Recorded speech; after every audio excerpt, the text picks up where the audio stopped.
بے شک ایک طبقہ آج بھی ہے، پہلے بھی تھا، آئندہ بھی آئے گا، وہ کہے گا نہ کوئی اللہ ہے، نہ کوئی رسول ہے، نہ کوئی جنت ہے، نہ کوئی دوزخ ہے، یہی زندگی ہے۔ اس کو قرآن بیان کرتا ہے، ہیہات ہیہات لما توعدون ان ہی الا حیاتنا الدنیا نموت ونحیا وما نحن بمبعوثین، بس یہی زندگی ہے، جینا ہے اور مرنا ہے، آؤ مزے کرو، موج کرو، جو مرضی کرنا کرو، اس لیے کہ موت کے بعد کچھ اذا كنا عظاما نخرا قالوا تلك اذا كرة خاسرة، جو کہتے ہیں بھلا ہڈیاں پرانی ہو کے زندہ ہو سکتی ہیں؟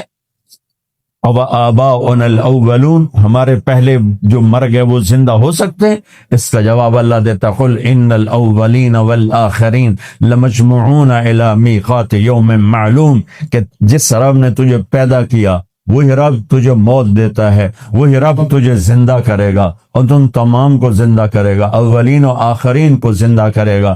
فریق فی الجنت و فریق فی السعیر، ماننے والوں کو جنت دے گا، ٹھکرانے والوں کو جہنم دے گا۔ اس کی کتاب، اس کا قرآن، اس کا کلام، اس کا نبی اعلان فرما رہا ہے، پیغام دے رہا ہے کہ اس کائنات کے پیچھے ایک خلاق ہے، ایک مالک ہے جس کا نام ہے اللہ۔ ایک طبقہ ہے اور پہلے بھی تھا، بعد میں بھی، کچھ نہیں صاحب ایسے مولویوں کے یہ ایسے ہی جھوٹ ہیں، سٹنٹ ہیں، ایسے ہی بولتے ہیں، کچھ نہیں ہے، بس موج کرو، مزے کرو، یہ رہیں گے ہمیشہ۔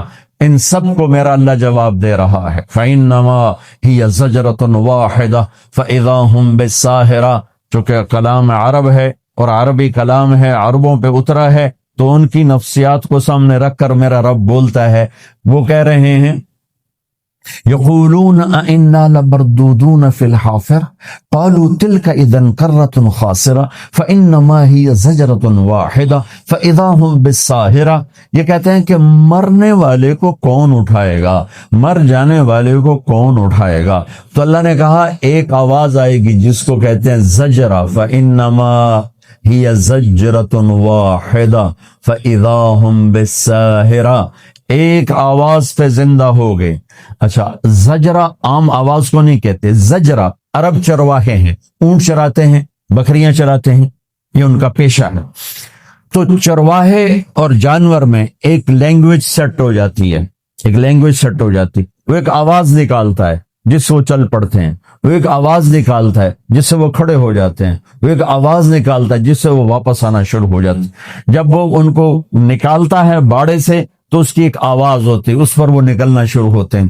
جب ان کو پھیلاتا ہے صحرا میں جھاڑیوں کے پیچھے تو ایک آواز نکالتا ہے، اس سے وہ سارے کھانے پینے میں مصروف ہو جاتے ہیں۔ پھر جب شام ڈھلتی ہے، اب ان کو واپس لے کے جانا ہے تو وہ ایک آواز نکالتا ہے۔ میں دیہاتی آدمی ہوں، میں نے یہ خود اپنی آنکھوں سے دیکھا ہوا ہے۔ ہمارے بچپن میں جب بیلوں کی کاشت ہوتی تھی، بیلوں کی کاشت، اب تو ٹریکٹر آ گئے، تو کبھی کبھی مجھے میرے باپ مرحوم ساتھ لے جاتے تھے، تو 10 20 20 50 بیلوں کی جوڑیاں چل رہی ہیں، اب اس کو رائٹ موڑنا ہے، لیفٹ موڑنا ہے، تیز کرنا ہے، آہستہ کرنا ہے، سب اس ہل چلانے والے کی آواز پہ ہوتا تھا۔ جب اس کو وہ رائٹ موڑنا چاہتا تو وہ تھوڑی دیر پہلے کہنا شروع کرتا، سجا سجا سجا سجا سجا، پنجابی میں سجا رائٹ کو کہتے ہیں، تو وہ بیل رائٹ مڑ جاتے ہیں۔ جب اس کو لیفٹ موڑنا ہوتا وہ کہتا کھبا کھبا کھبا کھبا کھبا، تو وہ لیفٹ مڑ جاتے تھے۔ جب ان کو تیز کرنا ہوتا تھا کہتا ہاں ہاں ہاں ہاں ہاں ہاں، وہ تیز ہو جاتے تھے۔ جب ان کو کھڑا کرنا ہوتا تھا تو وہ سب ایک آواز نکالتا تھا، وہ میری یادداشت میں نہیں ہے، تو اس پر وہ رک جاتے تھے۔ تو یہ مختلف لینگویجز فکس ہو جاتی ہیں جانور اور انسان میں۔ زجرہ کس لینگویج کو کہتے ہیں؟ زجرہ اونٹ چل رہے ہیں، بکریاں چل رہی ہیں، سوروس پھر رہی ہیں، اب شام ہو گئی ہے، اس نے واپس لے جانا ہے، تو وہ ایک آواز نکالتا ہے، چرواہا ایک آواز نکالتا ہے، جہاں جہاں وہ آواز جاتی ہے فوراً بکریاں چارہ چھوڑ کے واپس، اونٹ جھاڑیاں چھوڑ کے واپس، اور تیزی سے آتے ہیں، اس آواز کو نکالتا رہتا ہے، اور اس پر جانور کٹھے ہوتے رہتے ہیں، یہاں تک کہ جب سارے کٹھے ہو جاتے ہیں تو ان کو لے کر پھر وہ واپس ان کے باڑے کی طرف چل پڑتا ہے۔ میں قربان جاؤں، میرے رب کا کلام، میرے رب کا قرآن، میرا رب وہ عربوں سے بات کر رہا ہے، سانو تو نہیں پتا زجرہ کینوں آندے، لیکن عرب کو پتا ہے کہ زجرہ کسے کہتے ہیں۔ تو میرا رب کہہ رہا ہے روزانہ تم بکھرے جانوروں کو اکٹھا کرتے ہو ایک آواز پر. اونٹ کہیں کہیں پھر رہے، بکریاں کہاں کہاں پھر رہی ہیں، تو ایک آواز دیتا ہے اور وہ کھچے چلے آتے ہیں. ایسے ہی تیرا رب تمہیں مارے گا اور تمہیں بکھیر لے گا، تمہاری ہڈیاں چورا چورا کر لے گا، تمہاری بوٹیاں زمین کھا جائے گی، تمہاری ہڈیوں کو زمین کھا جائے گی، پھر تم چورا چورا ہو کے بکھر جاؤ گے.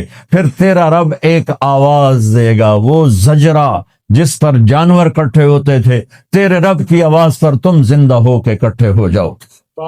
فَإِنَّمَا هِيَ زَجْرَةٌ وَاحِدَةٌ فَإِذَا هُمْ بِالسَّاهِرَةِ. اے یوم ترجف الراجفة تتبعها الرادفة قلوب يومئذ واجفة أبصارها خاشعة يقولون أئنا لمردودون في الحافرة قالوا تلك إذا كرة خاسرة فإنما هي زجرة واحدة فإذا هم بالساهرة فإذا نفخ في الصور نفخة واحدة وحملت الأرض والجبال فدكتا دكة واحدة إن كانت إلا صيحة واحدة فإنما هي زجرة واحدة. یہ کتنے واحدہ واحدہ میں نے قرآن سے اکٹھے کر کے آپ کو بتائے ہیں کہ ایک آواز ایک آواز ایک آواز، اور تم ایسے کھچے چلے آؤ گے جیسے تیری آواز پر اونٹ کھچ کے آتا ہے، بکری کھچ کے آتی ہے، گائے کھچ کے آتی ہے. تو اپنے رب کی آواز پر پورا کا پورا قبر سے نکلے گا اور کھچا چلا جائے گا، اور تیرا رب تجھے اپنے سامنے کھڑا کرے گا. لقد احصاہم وعدہم عدا، تم سب کو گھیرے میں لے کے کھڑا کرے گا. تم بھاگ نہیں سکتے، این المفر، تم چھپ نہیں سکتے، لا تخفى منکم خافیہ، تم کہیں لڑ کے نکل نہیں سکتے، لا تنفضون الا بسلطان. لہذا آج تم کھڑے کر لیے جاؤ گے. لا تزول قدم عبد حتى يسأل عن 4، زمین تمہیں پکڑ کے کھڑا کر دے گی. آج تمہیں اپنے رب کے سامنے کھڑے ہونا ہے اور اپنے کیے کا حساب دینا ہے. وہ اس جہان کا مالک اور شہنشاہ ہے جس نے اس کل کائنات کو پیدا کیا ہے. وہ خود پیدا ہونے سے پاک ہے، اس نے سب کچھ بنایا، خود بننے سے پاک ہے. وہ سب کو کھلاتا ہے، خود کھانے سے پاک ہے. وہ سب کو پلاتا ہے، خود پینے سے پاک ہے. سب کا جوڑا جوڑا بنایا، خود جوڑے سے پاک ہے. سب کو نیند دیتا ہے، خود نیند سے پاک ہے. سب کو موت دیتا ہے، خود موت سے پاک ہے. سب کو کمزور کر دیتا ہے، خود کمزوریوں سے پاک ہے. سب کو ضرورتوں کا غلام بنایا، خود ہر ضرورت سے پاک ہے. اتنی بڑی ذات ہے، اور ہر ذات کو رہنے کے لیے جگہ چاہیے، اسپیس چاہیے. اور میں جب بھی اس پر غور کرتا ہوں میں پاگل سا ہو جاتا ہوں. رب کہتا ہے میں موجود ہوں پر جگہ سے پاک ہوں، میرا مکان کوئی نہیں. لا یحوی ہے مکان، موجود ہوں. لا یحوی ہے مکان، میں موجود ہوں، ممبر پہ بیٹھا ہوں، آپ موجود ہیں مسجد کے قالین پر بیٹھے ہوئے، یہ کیمرہ موجود ہے، اس کا سٹینڈ فکس ہوا ہے قالین پر. میرا اللہ کہتا ہے میں ہوں. کتنا بڑا ہوں؟ هو الاول والآخر والظاہر والباطن، میں اتنا بڑا ہوں. پیچھے سے سنو، اللہ کہتا تم کیا تمہارا ویمبلے تم ویمبلے والے مجھے یاد نہ کرو تو میں نے کہڑا فرق پہ جاندا ہے. تسی سن لو میرا رب کی آخر ہے سبح للہ ما فی السماوات والارض وهو العزیز الحکیم. تم پونڈ کے پیچھے دھکے کھاتے رہو، تیرے رب کو تمہاری کوئی پرواہ نہیں ہے. تم اسے یاد کرو یا نہ کرو، تیرے رب کو اس کی پرواہ نہیں ہے. کیوں کہ کل کائنات تیرے رب کی تسبیح پڑھ رہی ہے. اور سبح میں ایک بڑا خوبصورت مطلب ہے، میں بھی بیان کر رہا ہوں، یہ تسبیح ہے، میرے اللہ کی تسبیح. لیکن اور 15 منٹ کے بعد میرا بیان ختم ہو جائے گا، پھر ایک دوسرا عمل نماز شروع ہو جائے گی. نماز ختم ہو کے ہم اپنے گھروں کو چل دیں گے. سبح کے لفظ میں یہ مطلب موجود ہے کہ تیرے سوا اے انسان کائنات میں جو کچھ تیرے رب نے بنایا ہے وہ کسی سیکنڈ تیرے رب کی یاد سے غافل نہیں، مسلسل تیرے رب کی تسبیح پڑھتے ہیں، مسلسل. سبح مسلسل للہ ما فی السماوات والارض وهو العزیز الحکیم، رکتے نہیں. کیونکہ سبح میں ایک معنی ہے تیرنا، اور تیرنے میں ایک ضرورت ہے کہ رک نہیں سکتے، تیرنا ہی پڑے گا جب تک دوسرا کنارہ نہ آ جائے.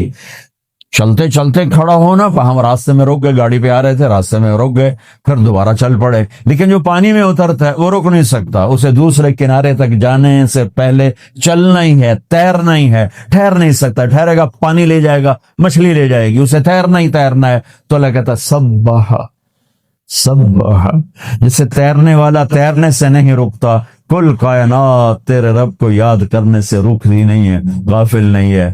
بڑے سے بڑا ولی اللہ بھی سو جاتا ہے، انبیاء کا دل زندہ ہوتا ہے، وہ نیند میں بھی ان کا وضو نہیں ٹوٹتا۔ انبیاء کی بات تو اور ہے، باقی ولی نیک سب جب سوتے ہیں تو ختم، سو گئے تو تسبیح ختم ہو گئی، لیکن میرا اللہ کہتا ہے تیرے سوا کل کائنات تیرے رب کی تسبیح پڑھتی، وہ عزتوں والا، وہ حکمتوں والا، لہو ملک السماوات والارض، وہ زمین آسمان کا بادشاہ ہے۔ کیا نشانی ہے؟ یحیی و یمیت، موت زندگی کا مالک ہے۔ تم اپنی طاقت سے زندہ رہ کے دکھا دو، اپنی طاقت سے مر کے دکھا دو، وہ زندگی اور موت کا مالک ہے۔ وَهُوَ عَلَى كُلِّ شَيْءٍ قَدِيرٌ۔